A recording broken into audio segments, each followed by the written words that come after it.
Hi all. Let's do another one of these how to start a band videos. This one's about going to LA.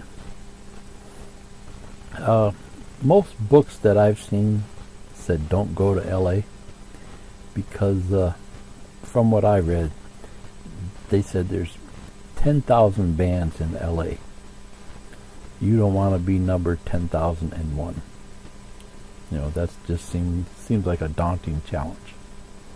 I read years ago that if you have 10,000 fans in your area, like a tri-state area, you know, your state and the two other states around you, that the record companies will come to you.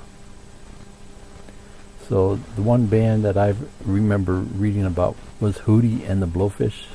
It was like back in the 90s. They were huge back then. They were an East Coast band, and that's how they made it. And I know I heard the same thing about other bands too. I used to know about 2 or 3 of them at least. But playing the local clubs in Hollywood can't hurt. You know, maybe you might not want to move there, but maybe make a few trips out there. Spend a couple months there playing around. You know, refine your act in your home area, and then go to LA and play some of the clubs. I suppose, you know, lots of people move to LA and just join a band, but you know, we only live once, right? But then you're becoming part of the 10,000 bands. So that might be your plan A, but always have a plan B in case you don't make it in the music business. You know, plan B might be, you know, move to LA but go to college. You know, UCLA is right there. There's a few big colleges in that area.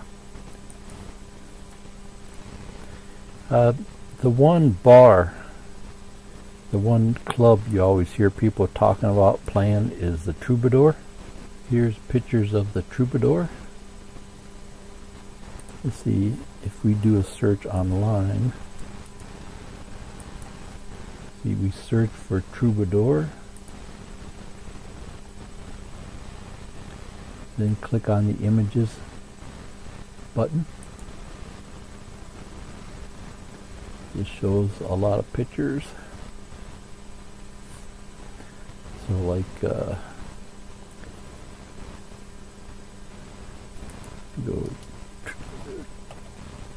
Troubadour in LA. Okay.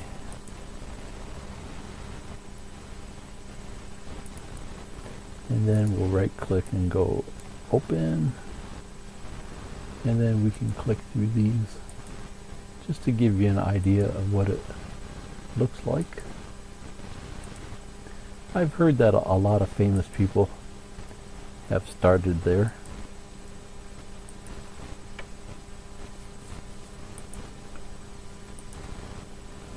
Okay. Okay, and then I don't know the name of it, but there's also a strip in Nashville. If you're into country music, that is the same type of thing. There's a whole strip of nightclubs and bars where all the bands play. But I heard a few years ago that it's not as good as it used to be. So I suppose it's still there. I don't really know for sure. That's something that you can check into. So should you go to LA? That's something that I can't answer for you. That's your decision. I would say start your band in your local area and then maybe make a few trips to LA and play around and then go back home.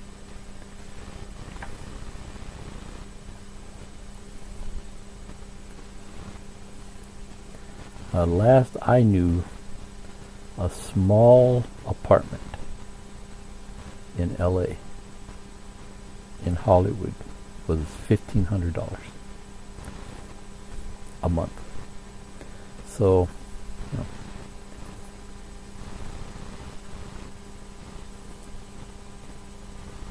it's a tough place to move to. Okay. So next section. These days, you probably don't need a record company to make it in the music business. And because of that, you can probably do it part-time.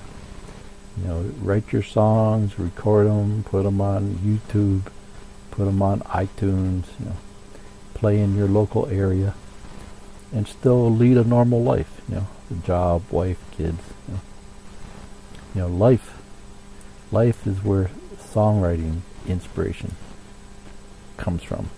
If you're a young kid, 15, 16 years old, you know, you really don't have much to write about yet, you know. So that's why it's nice to get some experience under your belt before you start writing songs. But, you know, the music business is a young business. So those younger years, you know, you really got to get up to speed fast. So these days, most songs sales are on iTunes and the web.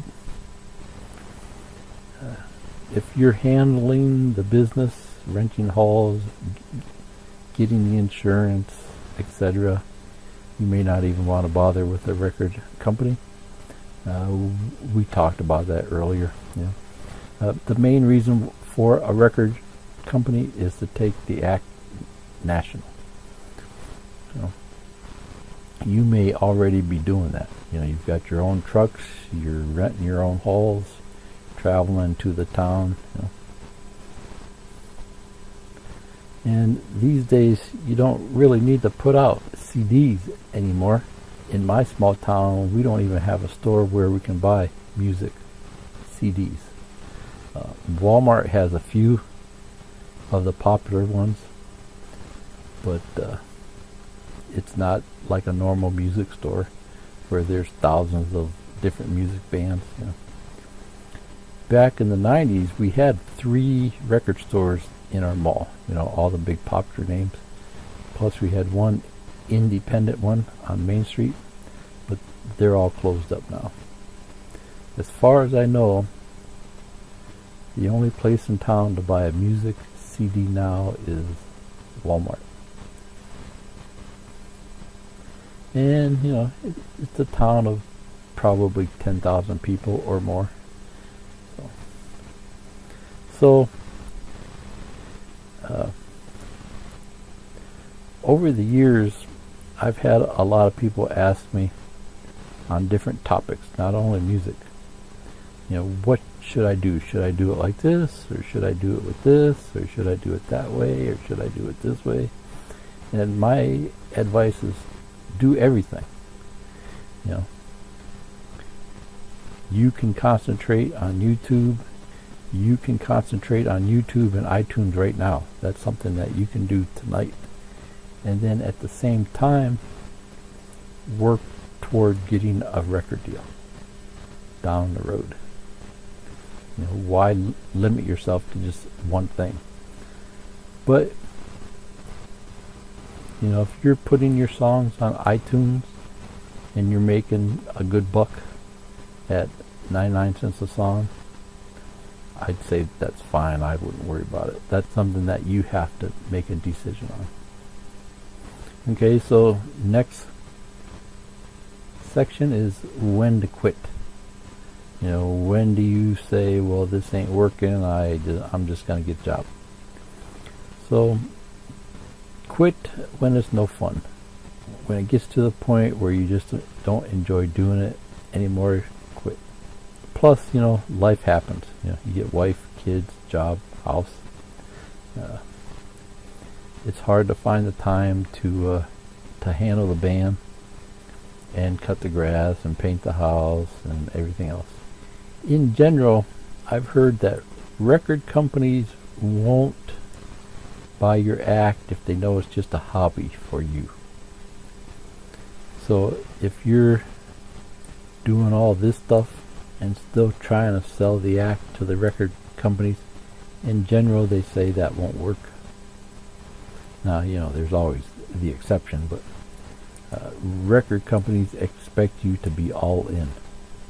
Now, getting back to this no fun. Trying to make it in the music business, it is a job. And it's one of the hardest things in the world to do. So of course it's going to get to the point where it's not any fun. You first get started, you're kind of living in like a fantasy land. You want to make it in the music business. But the day-to-day grind of actually doing it, it's just a normal job. Putting together the band, writing the songs, buying equipment, doing the accounting. So it's just a job. If you're making a decent buck in your local area, that's pretty good.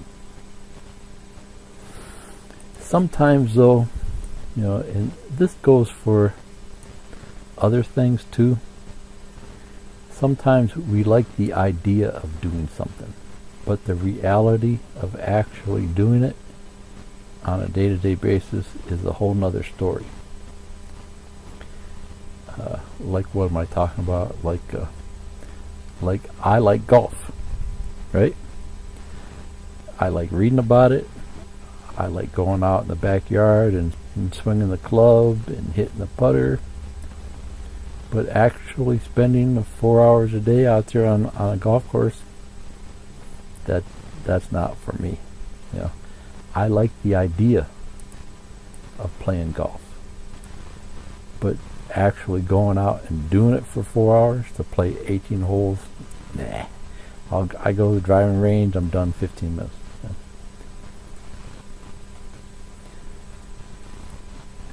So that goes with anything that you learn. You have to make the distinction between actually liking it or just liking the idea of doing something. So really trying to make it in the music business, you're taking all of your free time, working for no money. It's probably costing you money. You're working a normal job, spending your money that you're making there, buying equipment, with no guarantee of a return or a positive result. That's a hard business to swallow.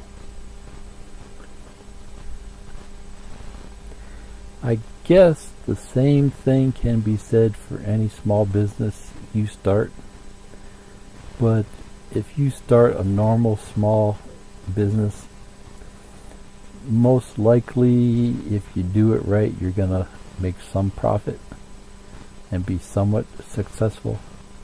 Like if you're starting a gas station or a printing shop or something like that, flower shop.